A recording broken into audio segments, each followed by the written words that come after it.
This episode of Hillingdon Speaks, we're going to be talking to Asmi and Yousuf, the couple behind this hotel renovation, which has a massive amount of history behind it too. They've even written a book on how they restored it. It's going to be a fascinating chat. Do check it out.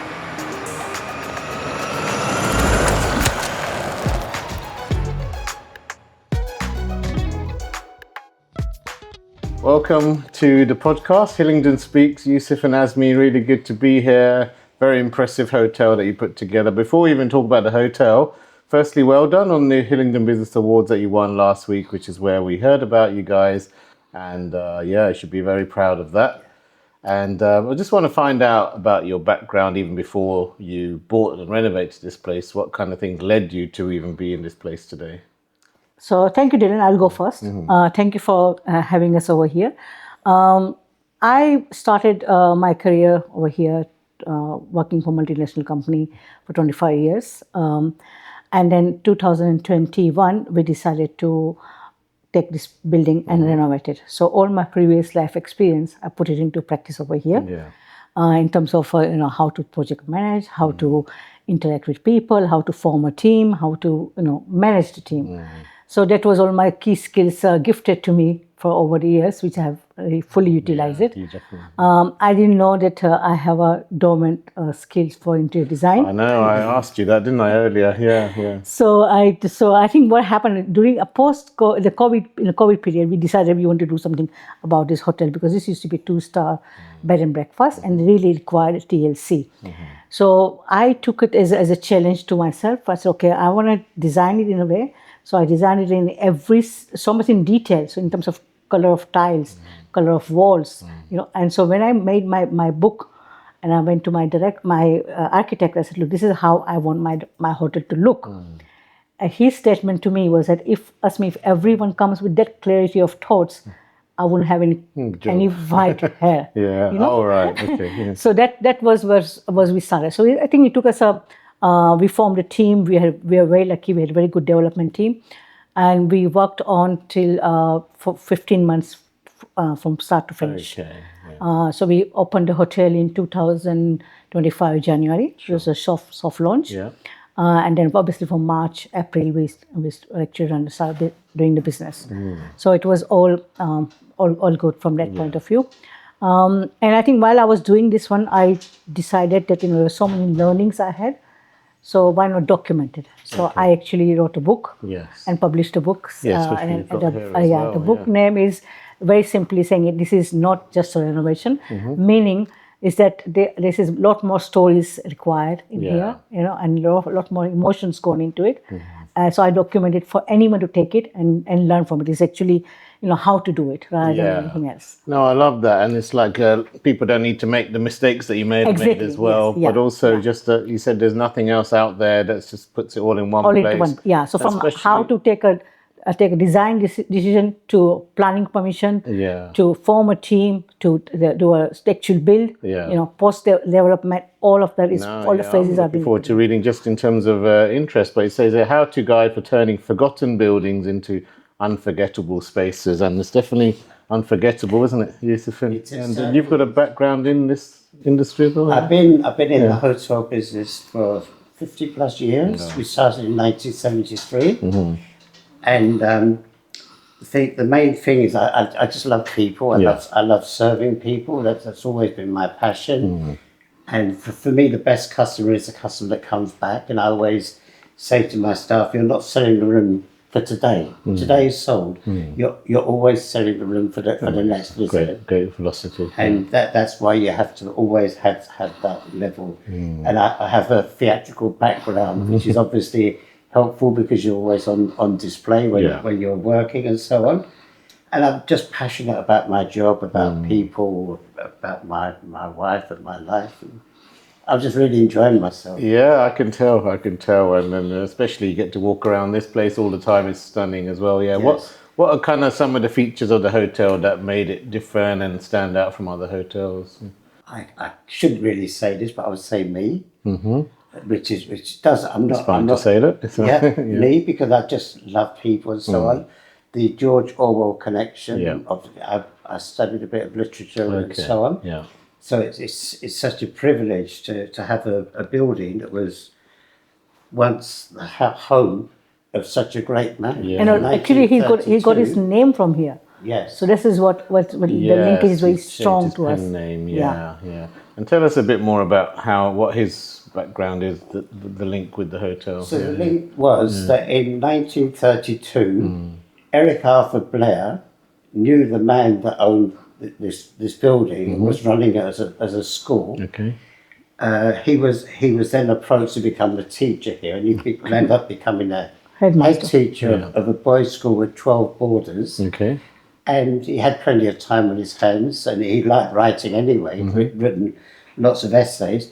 So he decided to write a full-length book, Down the House in Paris in London, which he then showed to a friend of his who was a publisher, Victor Gollancz, and Victor Gollancz agreed to publish the book. But Eric Arthur Blair said that I don't want to use that name, I'd like to use a pen name. Sure. So he took the name George Orwell, being St George, and the River Orwell in Suffolk, where he grew up. Wow, really interesting. Yeah. And then he wrote his first book, Down the House in Paris and London here. Yeah. He started his second book, which was Burmese Days, which was about his time as a policeman in Burma. And from there, he left in 1933 to a college in Uxbridge, completed the second book there, but this is actually where George Orwell started his Amazing. That is his, some his really second life. Shall we say. Yeah, it's a really rich heritage, isn't it? So, do you? And it's a responsibility to maintain. Yeah. Yeah.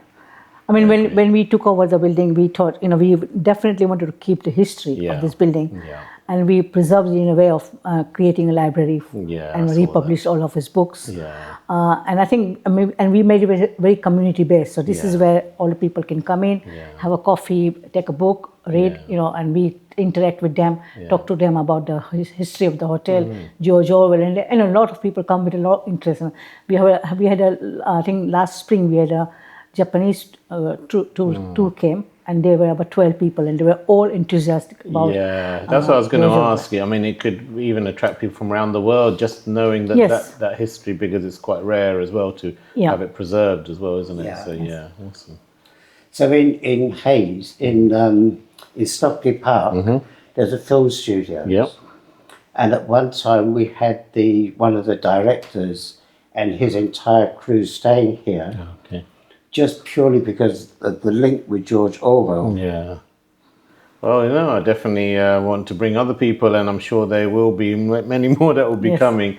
And I know that you do a lot in terms of you're trying to, have local staff and students, that kind of thing. Why is that particularly important to you? Yeah. I think for us, I because I studied as a mature student, I value how difficult it is to study and have a work-life balance. Yeah. So I always encourage any students coming over here to do the studying. I personally mentor them as well, as I encourage them for giving them a part-time job, schedule around their college commitments to make sure that it doesn't have any impact on that. And we try to get people who are local. Okay. Because we want to give it back to the community, and then and I think when people are locally over here, it reduces the travel time, it reduces their stress. There are a lot of fringe benefits which we overlook usually. And you're building the local economy and helping employment. Exactly. Yeah. So we want to help the community as well. So this is what we want to do. Is that why you joined the Chamber of Commerce as well? Yes. Yes, I joined the Chamber of Commerce because I love networking. Yeah. And it's fantastic bunch of people, good vibes. Whenever I go there, it lifts me up. Definitely, in a way. agree with that, and so many women entrepreneurs as well. So it's really good to see that what's going on in community. Yeah. And therefore, I love going there. I enjoy interacting with them, and I'm looking forward to people to come and welcome them over here in my premises. Yeah, that's fine. Yeah, now go on. When we first decided to do the hotel, one of the main things in our mind, we could easily have knocked it down, turned it into a block of flats and so on. But we wanted to give something back to the community because this community has done a lot for us. So we wanted to say thank you and put something back into the community. Yeah. So that was our stall. Well, we This can is our tell your stall. heart behind it. Yeah. That's why we made sure that we got a separate entrance for people to come in. Yeah. And we named it as a coffee club, not a coffee shop. So Yeah. people feel they're part of Yeah. this whole journey that we're on. Definitely, yeah. Yeah, I'm looking forward to even coming here to organise networking events. It's perfect for that kind of thing as well, isn't it? With Yes. local business owners, that Yeah. kind of thing as well. But what kind of things do you like about the local area as well? Any particular places you like to I love visit? Spec Theatre. Yeah, yeah, you're Obviously. yeah. It's good that it's been saved as well and it's going strong. And also, of course, the one of the huge assets for us now is the Elizabeth line. Yes, yeah. You know, because before 2020, 2025 it was open, was it? Maybe before that even, but yes, yeah. So before it was open, Yeah. we had to send people to Uxbridge to get into central London. Okay. So this Tottenham Court Road in Yeah, it's 40 amazing how minutes quickly, maximum. yeah, and obviously Heathrow is so quick. Yeah, now for as me, well, for yeah. me, my Well, favorite they place is also Heathrow made- Airport. They also made, there was no bus going directly to Heathrow here. Okay. But then they put the 278 route. Okay. So that Exactly. was going directly into Heathrow Good as as well. well, So, yeah, so yeah. now we're really well connected. Yeah, and Asmi, I'd love to ask you something that you like about the area. I think for me, my connection is obviously British Airways and Yeah. and Heathrow Airport. You Yeah. know, I worked a number of projects for British Airways in a Terminal 5, so I have a very heartly connection with that. Yeah. And because we are still in a hotel, you know, so we are welcoming travelers anyway. So I see as a continuity of my Yeah, career. well, yeah, yeah. And I used to work British Airways too, so we're Yeah, so we are experience in fellow. that way as well. Yeah, Yes. no, but it's really good, and I wish you guys all the best as well. I'm sure that more and more people are going to find out about it, and you know, be working with other businesses as well. I'm sure, Yes, but yeah, definitely. all Thank the best you. with it, and we'll be back again soon. Yeah, Thank you. So All right, much. Thank no you very problem much. at all. Thank It's you. been a pleasure. Thank you.